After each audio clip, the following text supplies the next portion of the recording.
যদি ভারত, পাকিস্তান এবং সাউথ এশিয়ার অন্যান্য দেশ থেকে যদি 70-80 হাজার টাকা যদি মিডল ইস্টে যাওয়া যায়, আমার বাংলাদেশ থেকে কেন 5 লাখ 8 লাখ টাকা দিয়ে বাংলাদেশ থেকে প্রবাসীতে যেতে হবে? কারা এই টাকা নিচ্ছে? সিন্ডিকেট নিচ্ছে। ওই সিন্ডিকেটে কারা জড়িত? কেন সরকার এখনো পর্যন্ত কোনো ব্যবস্থা নিতে পারে নাই? এ খুঁজে বের করতে হবে। যদি খুঁজে বের করতে না পারে, পররাষ্ট্রমন্ত্রীকে বলবো ক্ষমতা ছেড়ে দেন, ক্ষমতা ছেড়ে।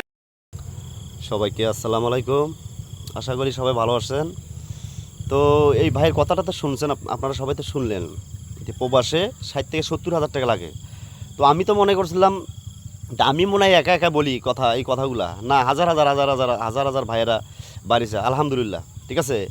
তো আজকে দেখা যায় কথাগুলো বলতেছে আমার তো লাভ না, হয়তো অনেক বড় কথা লাভ, আমি আমার লাভ, আমি তো বাইরে চলে আসছি। আমার কথা হলো বাংলাদেশে যদি এখন যদি 60 থেকে 70 হাজার 80 হাজার টাকা করে বা 1 লাখ টাকা করে, এই জিনিসটা যে আপনারা বাংলাদেশের মানুষ বা আমরা সবাই অনলাইনের যুগ যাবা না, ঠিক আছে। এখন যদি প্রতিবাদ না করি, ইহু জিন্দিগে করতে পারবে না, ঠিক আছে। ইহু জিন্দিগে 1 লক্ষ টাকা করতে পারবে না। 1 লক্ষ টাকা এখনই করুক, বাংলাদেশে এশিয়ার মধ্যে যাওয়ার ব্যবস্থা করে থাকে 1 লক্ষ টাকা করে, দেখবেন ইনশাল্লাহ, দেখবেন বাংলাদেশে কোনো চোর, ছিনতাই, দুর্নীতি, চুরি এগুলো থাকবে না ইনশাল্লাহ, ঠিক আছে। এত অটো রিক্সাওয়ালা, ভ্যানালাও থাকবে না, ঠিক আছে। যখন 1 লক্ষ 1.5 লক্ষ টাকা বানাবে, ঠিক আছে। আপনাদের কাছে অনুরোধ যে ভাই আপনারা যে ভিডিও করেন, একটু হলো ভিডিও করবেন, একটু হলো কথা বলবেন, কথা বললে আপনারা ছাড়বেন আপনাদের ইউটিউবে, আপনাদের আইডিতে সাইডে দেবেন, দিয়ে প্রতিবাদগুলো করবেন। এই সময় যদি আপনারা না করতে পারেন, ইহু জিন্দিকে করতে পারবেন না।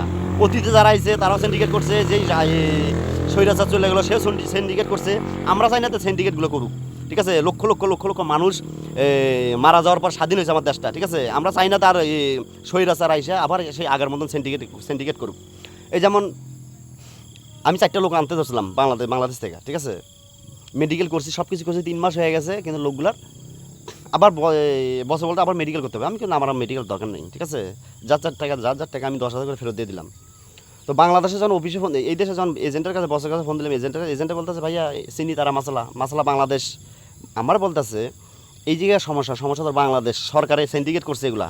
এজেন্টের যত হারামজাদা আছে, এজেন্ট হারামজাদা যত আছে অফিস, এই সব হারামজাদাগুলো মিললে এগুলো সিন্ডিকেটগুলো করছে, ঠিক আছে। তো বাংলাদেশে আবার যখন ফোন দিলাম, এজেন্টে বলতেছে ভাই একটা করে ম্যান পাওয়ারের জন্য হাসিনার বন্ধে আছে শেখ রেহানারে 1 লক্ষ টাকা করে দিতে হয়। তা কীরকম তাহলে আমরা, তাহলে আমি তো মনে করছি আমরা রংপুরের মানুষ বা আমার উত্তরবঙ্গের মানুষে খালি মফিসগুলো আমরা সারা বাংলাদেশের মানুষগুলো মফিস বানা রাখছে। অতীতে যারা আসলো, যারা চলে গেছে, এরা করলে আমাদের মফিস বানা রাখছে। আপনারা জানেন মফিস তো আমরা রংপুরের মানুষ, আপনারা ভাবতেন যে মফিস বলতেন, কিন্তু না, এখন থেকে সব বাংলাদেশের সব মানুষ আমরা মফিস, ঠিক আছে। 1 লক্ষ টাকা একটা ম্যান পাওয়ারের জন্য দিতে হইব শেখ হাসিনার বোনেরে। কি বাপদাদার সম্পত্তি পাইছে সবাই। তো ভাই একটা কথা হলো ভাই, যে জায়গায় আছেন ভাই প্রতিবাদ করে যাবেন, বাংলাদেশের যেন 80 থেকে 1 লক্ষ টাকা যেন প্রবাসে বানায়, প্রবাসে যেন পাঠাইতে পারে, এই ব্যবস্থাগুলো আপনারা করবেন। আমরা প্রবাসে আছি, বাংলাদেশে যারা আছে কোটি কোটি মানুষ আছে, কোটি কোটি কোটি কোটি, ঠিক আছে। দেখবেন সমাজে এই 1 লক্ষ টাকা করে যদি করে, 1 থেকে 1.5 লক্ষ টাকা, দেখবেন ইনশাল্লাহ বাংলাদেশে চোর ছেঁচড়া হাবি জাবি এগুলো কখনোই থাকবে না। রিক্সা, ভ্যান বা যেই অটো এত চাহিদা থাকবে, সবাই বাইরে চলে যাবে, ঠিক আছে। সেই সময় দেখবেন বাংলাদেশে রেমিডিস দিয়া ভইরা গেছে, রেমিডিস দিতে দিতে ভইরা গেছে, এত রেমিডিস পাঠাবে, ঠিক আছে। যাই হোক, আপনাদের কাছে অনুরোধ, আমার এই কথাগুলা আপনারা শেয়ার করে দিবেন। আপনারা হয়তো মনে করেন লস হবে, লস কোনো দিন ইহু জিন্দিগি হবে না ইনশাল্লাহ। আপনারা শেয়ার করে দিবেন আমার কথাগুলা।